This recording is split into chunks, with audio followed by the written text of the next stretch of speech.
All right, so today we're going to be talking about some cards that the pros are running, which are just broken in this format. There's a couple odd ones on here, but they make a ton of sense because they are just so amazing. Let's not waste any time, get straight into it. But before that, I just want to quickly remind you that my SP giveaway is still going. It's going until the 22nd of February, so you still have time to enter if you haven't already. And yeah, if you like the video, of course, make sure you like it. So now let's jump straight into it. The first one is going to be PSY-Framed Delta. I love that Delta is actually seeing play, so it's not just Gamma all the time. Now that Gamma is a 1. What you can still do is you can run 3 Delta, 1 Gamma, and then the driver, and usually you would be siding these cards. But why they are so broken is because, well, Delta, of course, is negating a spell card. So what you can do in the Fire Mirror match, which, pretty much all there is the Fire Mirror matches right now, at least at the top of the meta game. Basically, you negate either their bonfire or wanted or something like that, whatever you feel like is necessary in that point in time. But what's amazing is when you get to pair hand traps together, you can effectively deal with so much more. You deal with Ash or something, for example, they normal summon it, you maybe negate it with something like Infinite Impermanence, and then if they try to play further with like wanted, what you can do is just use Delta. And it's really nice because they would specifically have to have like Ash or Bell to negate it or something. And if they do, they neg for that card, obviously, because you can just trigger it one more time. So yes, pairing that together with Gamma is like really cool, because why Gamma is broken and why everyone would be playing it if it was still at 3 is because it effectively removes the body. And what you want to do is remove the body. Because if, for example, you get to deal with the first effect of Ash, like with Ash Blossom or something, then there's still the second effect to deal with. So you want to have Impermanence or Veiler or something, so they cannot even like use the second effect, or if they do, they're just bad. So you want to have a card that's like getting rid of the body as well. And with Gamma being only at 1, that kind of sucks. So now with Delta, you can also negate spell cards. And I just think that's really, really broken. So there's that. The next card I want to talk about is Solemn Strike. And I've been talking about this card for quite a while now because it's been a really important tech in the OCG. Techs are going in and out of favor, obviously, but there was a time when everyone ran Solemn Strike due to it removing the body one more time. And we literally circle back to the same exact reason. If you Solemn Strike the first effect of Ash, it's also destroying it. So there's no getting to the second effect unless they have extenders, climb into Princess, revive the Ash, and then use Ash effect. But that's like a ton of steps, and it's not that likely for them to actually achieve that. So Solemn Strike is like really, really nice, obviously because it's a counter trap as well, so they cannot interact with it unless they have Judgment, which is like fine, but it's not that popular. So definitely Solemn Strike is a card to look out for. The next one is Phantasme. This one has its, downsides as well. But let's not, start on a negative note. Why Phantasme is good is because every single fire deck is going to link summon. They just will. All they want to do is climb into IP, Sunlight Wolf, Deco Tucker Heat Soul, Princess, obviously, Apollousa as well. Whatever they do is they are link summoning. And at one point, more likely than not, they will have like 2 links, probably Link Kuribo and IP or something like that. So that's the best point to drop Phantasme. You get to draw into your cards, but then we get to the downside, which is the fact that you may be drawing into cards that are kind of subpar. If you draw Impermanence, it doesn't really do anything because Phantasme is on the board. If you draw a hand trap that you would have to open in your opening hand, like draw, it also kind of sucks.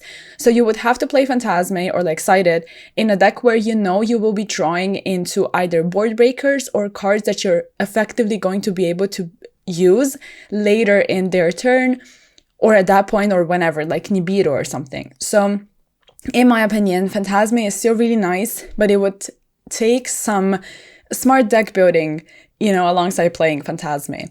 I also like it because by itself, it's able to beat SP, which people still like obviously summon SP, other decks as well. So it can just beat over it or negate the targeting effect of SP because it does have to target to tag out. So that's really nice. And yeah, I like Phantasme. Even though it has some downsides, I think it's still really good. Now, the next card I want to talk about is actually going to be Soul Release. Now, this one is kind of obvious, but still, I think it's going to be really popular moving forward. Now, with Soul Release, some of the best targets that you can banish from your opponent's graveyard is going to be Garunix, Princess, Ponix, or any, level 1s, preferably Ponix, so their Flamberge doesn't resolve, because it has to summon both of them, which is a really important, ruling you have to remember.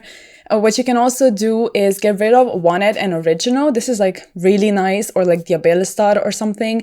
But in the deck where, you play a lot of Snake Eyes, which is most decks out there right now, it's important to remember that with Original, you can also target a Snake Eye monster to put it back to the bottom of the deck and add a level 1 fire. So, banishing Diabellstar is not as amazing anymore as it was before in, a Rescue Ace match or something.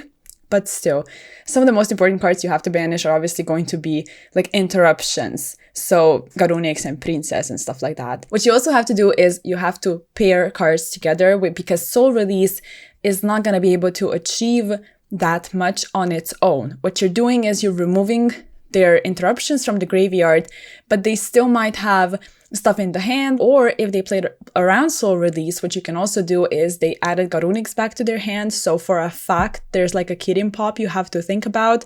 Not to mention that they still might have Flamberge on the field to bring out IP, which can then go into Apollousa or something, which is also kind of annoying to deal with.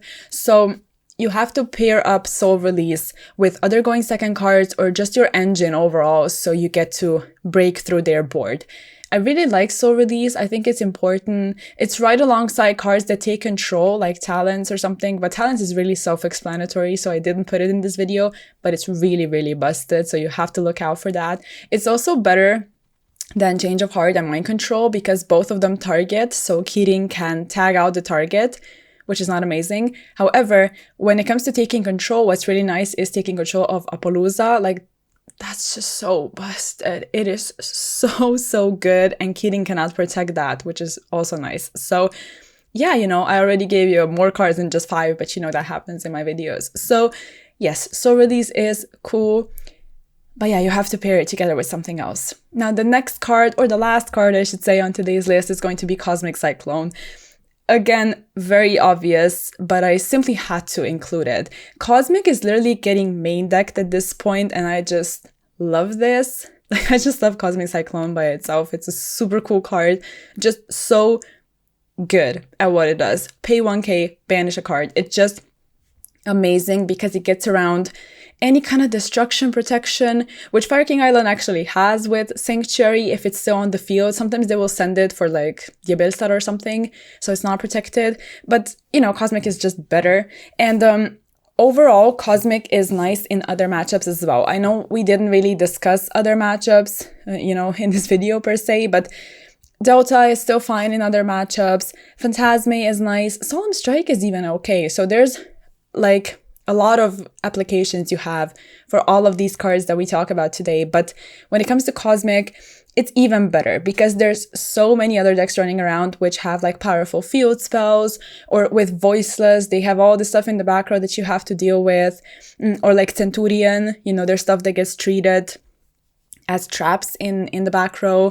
There's also Runic decks. Still, you still encounter some Runic decks. Mainly Runic Goaty was gaining a lot of popularity in recent days, so there's that.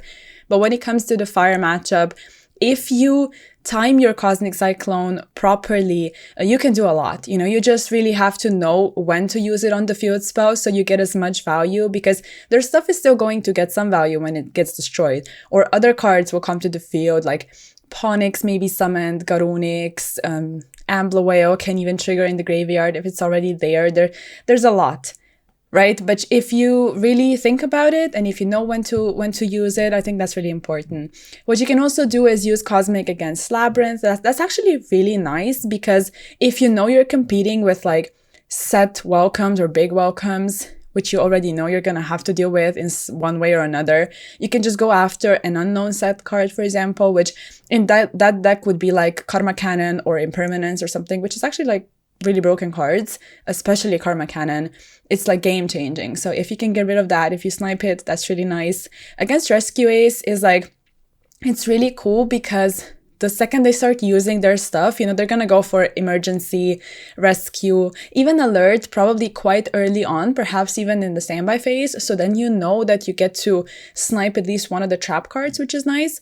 So yeah, I think, you know, there's not enough great things I could say about Cosmic Cyclone, and I had to include it in this video. But yeah, you know, that's probably going to be it. If there's anything else that you would like to add, please leave it in the comments down below, because there's a lot of important tech cards, just broken cards that are seeing play right now. And yeah, let me know what you think about all of that. Like the video if you enjoyed it, and I'll catch you in the next one. Bye!